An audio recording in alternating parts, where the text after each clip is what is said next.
This week on r/2XChromosomes. I have crippling depression. Stay till the end to find out what happens when. To the woman in front of me at the grocery store.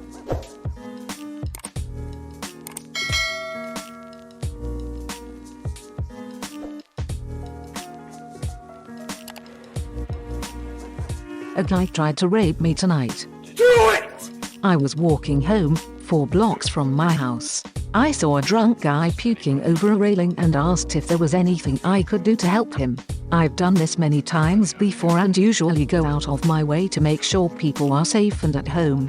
He responded with, "Yeah, you can help me get some." At that point I said never mind and walked away, but he followed me. I told him in no uncertain terms that he was to stay the frick away from me. I walked away again. He followed. He put his arm around my waist. I told him, calmly as I could, to stop. I kept walking, and this time he tried to grab me around my waist. I started running. He chased me. He caught up to me and he pushed me to the ground. He was pinning me down, and I started just screaming in his face, "Help me," as loud as I freaking could. I didn't expect anyone to respond. I just wanted to be so loud and annoying that he gave up. In my mind it was my best chance. But people did respond. Many people.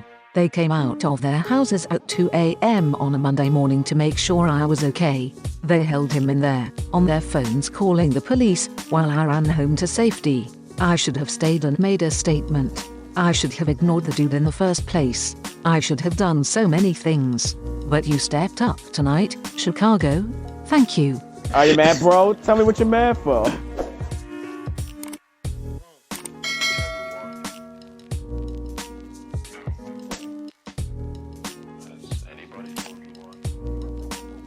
I'm about to destroy someone's career. You are fake news. I am physically sick from this and keep switching between vomiting and crying. I have more evidence than anyone should ever have proving the sexual harassment I have been dealing with for the past 3 weeks. Yes, I said 3 weeks, not 3 months, not 3 years. I have 42 pages of printed messages, much of it me repeatedly telling him to stop, that I want to maintain a professional relationship, that I find this inappropriate. The final straw was me responding to his sexual questions with "I would prefer to maintain a strictly professional relationship," and him replying with "I don't mind if you don't mind." In the 3 weeks since class started, my freaking professor has asked me out 3 times, sent me numerous inappropriate texts, and refused to listen as I repeated told him I wanting nothing more than a student-teacher relationship. I had to go to the department head. I know this isn't my fault, but it still makes me sick. I'm destroying a man's career, but I have to, because the next girl might not have my metal. Ugh, I just needed to vent. Are you mad, bro? Tell me what you're mad for.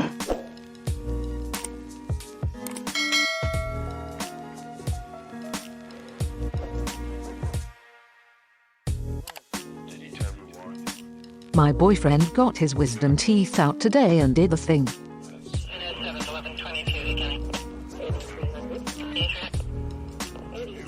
My brother-in-law molested my daughter. I've known my brother-in-law for almost 20 years. My daughter is 11 and has never known life without Uncle A. My sister and him have always had a rocky relationship, but over the last few years things have gotten better. They bought a gorgeous huge house, he adopted my nephew and they had a baby of their own. They make a decent amount of money and every vacation they've ever taken my daughter has gone with them. I used to joke about how my daughter was closer to A than to my sister. They had a very close bond and he buy her things and just spent a lot of time with her. I now know this was grooming.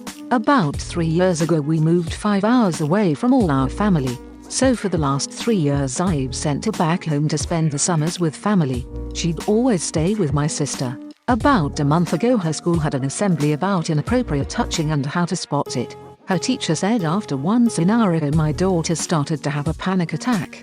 She pulled her aside and my daughter told her everything. Last summer when my daughter was down helping, my brother-in-law started to accidentally touch her breasts. She said she thought they were accidents so didn't say anything. Then he just started to outright touch her. The mother fricker told her you can't say anything. You know how mad your mum would get at you. so she kept quiet. I have told this girl since I can remember that if she's ever in that scenario and told that she will never ever get in trouble, nor would I be mad. I've told her even if it's grandpa, grandma or even your dad, you will never get in trouble. You can tell me anything.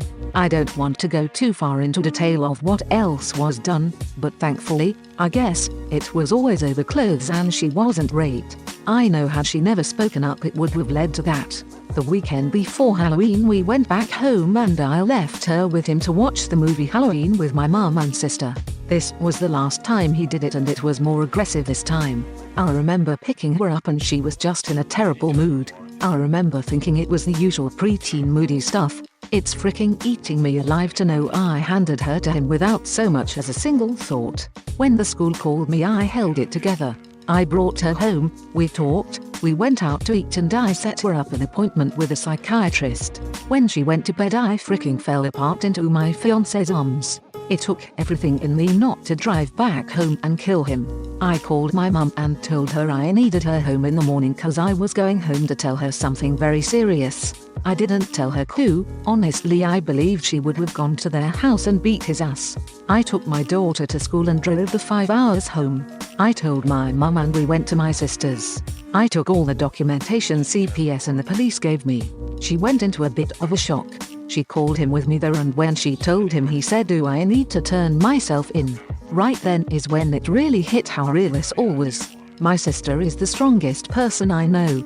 She kicked him out immediately and is in the process of divorcing him.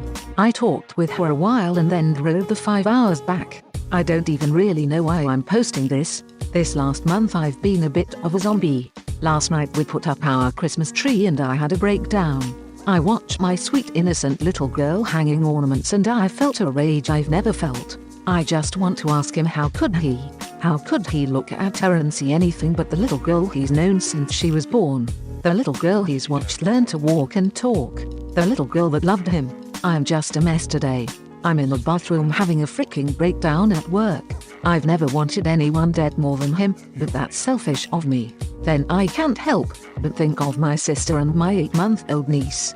He ruined everyone's life. Will my niece know her dad? I'm scared my sister will lose her house. Above all I'm scared of the lasting effects this will have on my girl. Will she recover? Selfish freaking bastard. Are you mad, bro? Tell me what you're mad for.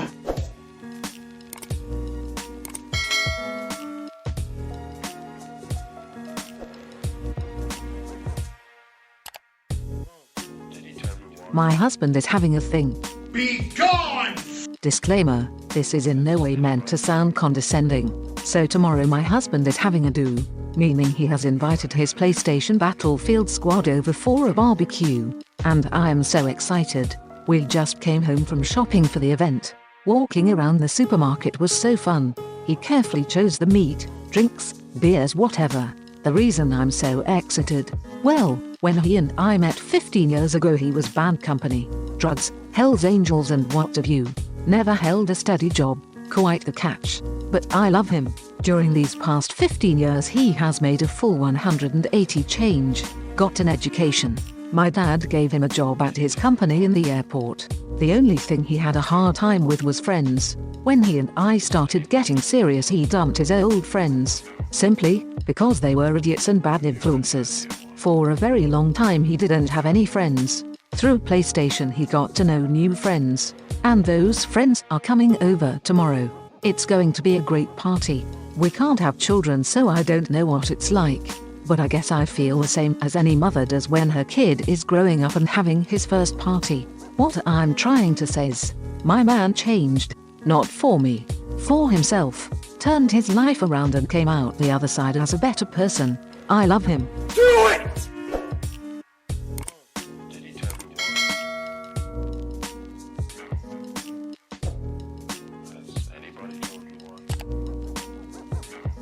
To the woman in front of me at the grocery store. Do it! I was beyond anxious. I was 3 days late for my period. I'm a college student. This could not happen to me. My parents could not find out about this. I was waiting in line at Publix at 9 p.m. There was one lane open, with 3 other people in front of me. I had an apple in one hand and a pregnancy test in the other, tapping it against my leg, hoping no one would notice. But you did. Once you got to the front of the line, you turned behind for some reason and looked at what I had in my hands. You had a cart full of groceries and your young daughter with you. You said, "Is everything okay, sweetie?" At first I thought you were talking to your daughter, but then I noticed your eyes on mine. "Yay, I am fine," I managed to get out, chuckling nervously. I shifted my gaze downwards and I think you noticed the tears welling in my eyes. "Go on ahead of me, honey." Once I had checked out, you put your hand on my shoulder and said everything is going to be alright. We've all been there. I thanked you again and headed home. I took the test. Luckily, it was negative. Even still, your small act of kindness made me feel like I wasn't alone at a time when I couldn't have felt more lonely. Though it's been a few months since it happened, I still remember. Thank you. Be gone!